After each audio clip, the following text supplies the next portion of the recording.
something that you need to be considering on your resumes, on your career planning, on your career goal making is what are the professional organizations that I'm going to need to be a part of in order to make it in this field? What are the kind of gold standard things that I have to be doing in order to be commonplace in this field?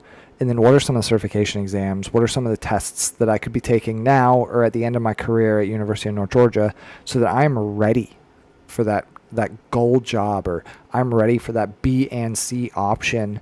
That way, you're not spending 6 to 13 months like the average graduate trying to find a job. You're ready to go, and you're walking off of one stage and into the front doors of an office building the next. One of the primary professional organizations in the field of kinesiology in general is going to be the American College of Sports Medicine. That first sentence, that first bullet point is going to be the mission statement for ACSM. And that's to advance and integrate scientific research to provide educational, practical applications of exercise science and sports med.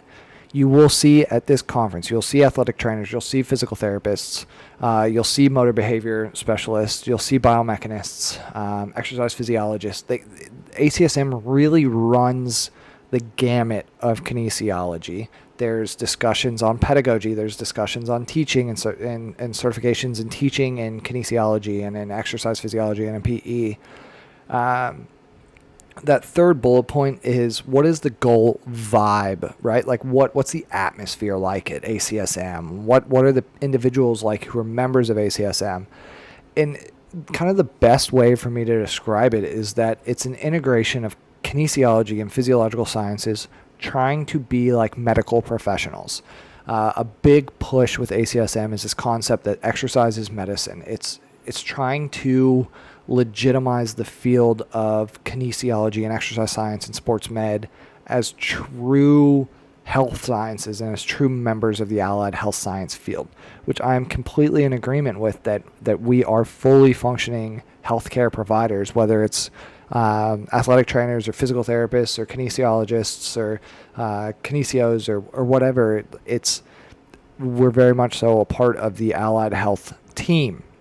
With that being said, that is also it's represented in the attire. It's represented in how people dress when they go here, how they interact when they go to these conferences.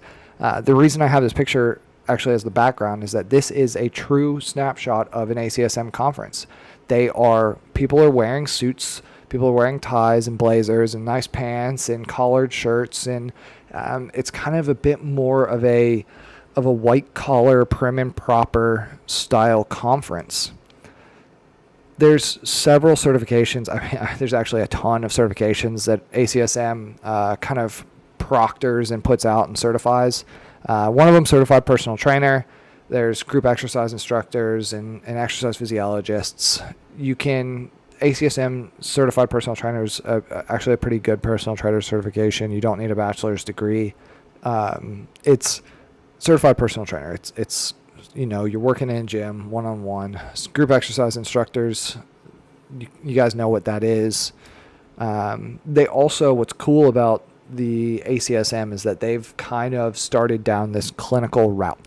So you can actually sit for a certified clinical exercise physiologist or an RCEP, which is the registered clinical exercise physiologist. So think a more legitimate exercise physiology certification, if you will. So like you're ready to run stress tests. You're in the hospital running stress tests. You're working in cardiac rehab and ready to handle codes. And you're really a top tier clinical exercise specialist, right? Like you are the cream of the crop is what this kind of certification is trying to indemnify.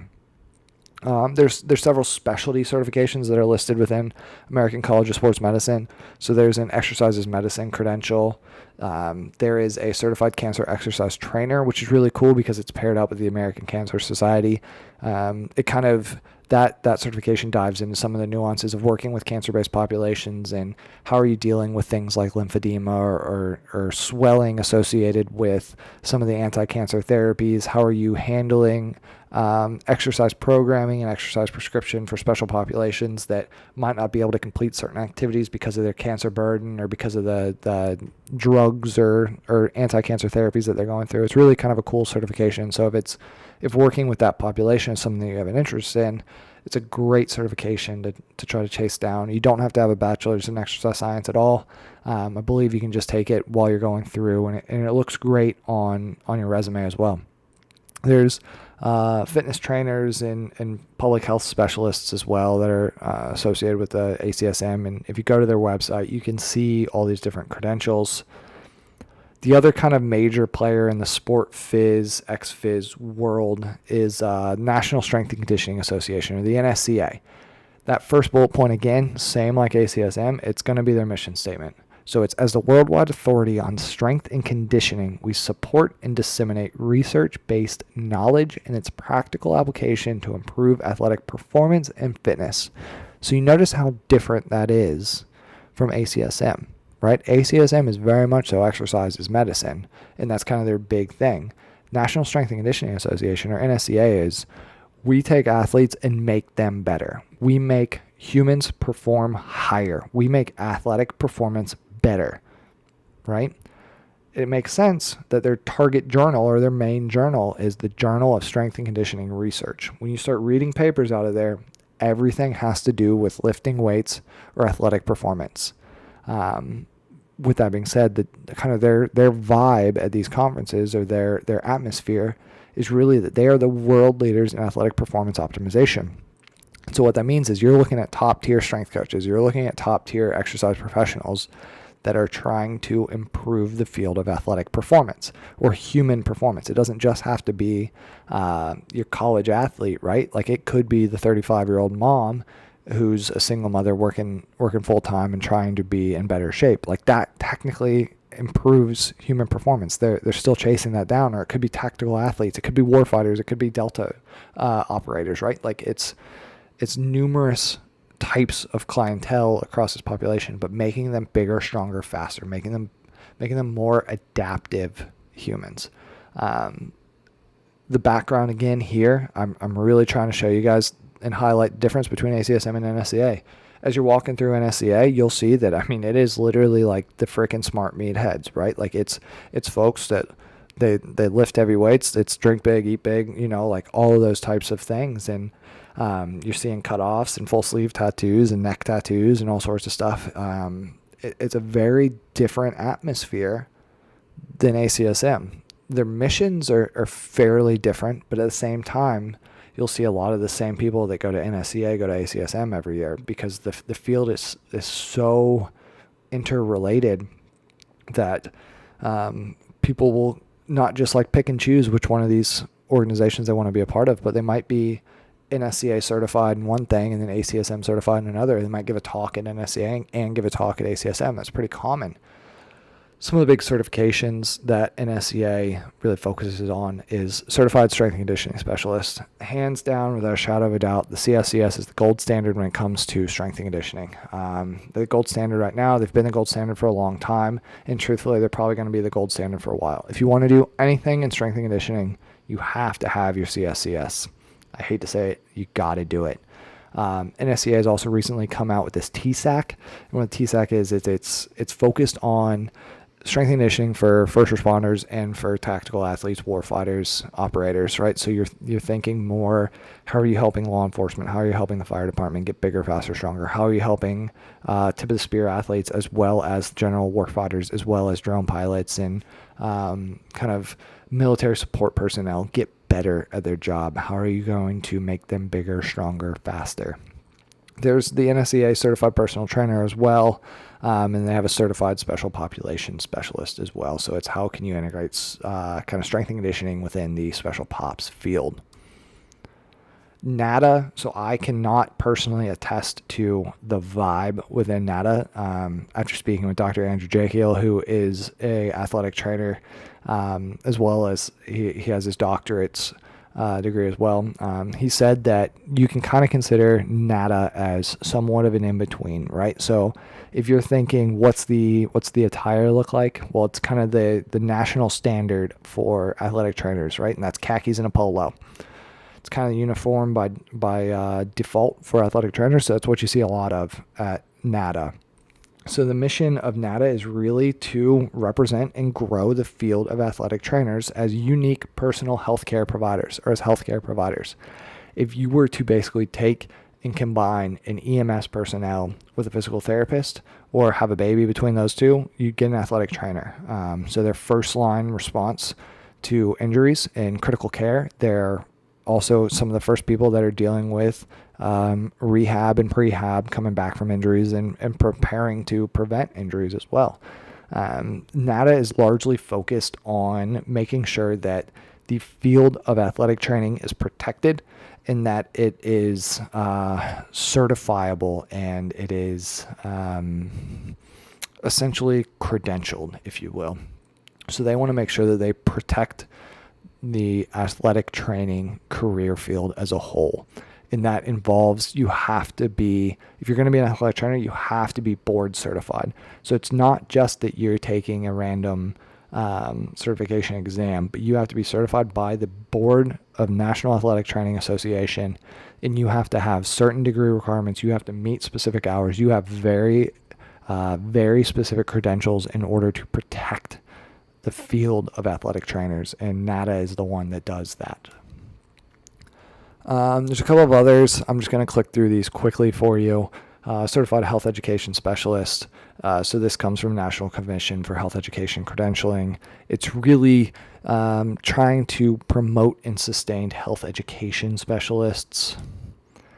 There's a series of links right here for you guys to go to if you're interested in the PEAT program. So that's going to be what are the professional standards for teaching, information about the GACE program, where if you remember back to the program area lecture, you have to have this GACE certification. You have to be ready for the GACE certification whenever you're going down the teacher ed or the PEAT program area.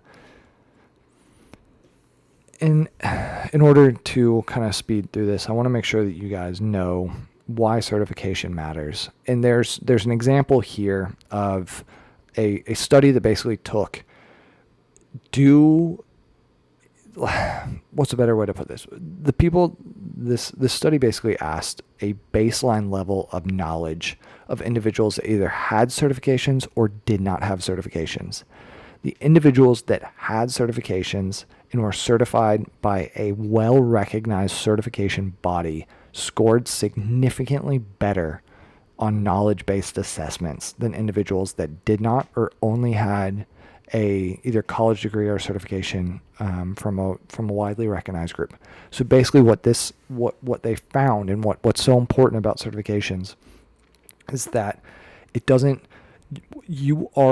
by gaining certifications, you are essentially qualifying yourself, because you're saying, look, I have this level of knowledge and I know how to apply it and I know how to use it. It's essentially serving as a hand stamp. It's serving as a foot in the door that might make you just meet minimum criteria, but it will serve to separate you out from the individual that does not have it. And it will help individuals that are looking to hire professionals look at your portfolio more seriously. This is a great list of kind of some of the key professional organizations. Highly recommend you go through each one of these, find some certifications that are interesting to you. Each one of these professional organizations also lists a series of careers that are associated with the field and with their organization as well. Each one of these professional organizations has professional journals. Some of them are peer-reviewed, some of them are not. So like NSCA has a journal, Strength and Conditioning Research, a peer-reviewed scientific journal with an impact factor, whereas Strength and Conditioning Journal is kind of not like a muscle mag, but it's a little bit less stringent. Same thing with the ACSM Health and Fitness Journal. It's ways for you to start considering professional writing without having to conduct full research articles. So it's a way that you can start potentially building your resume now for future goals as well. So what is kind of the point of these three lectures? Well, it's helping you to see where you can improve your resume now and across the next couple of years. It's helping you see what publications you need to be reading, what certifications you need to be chasing down.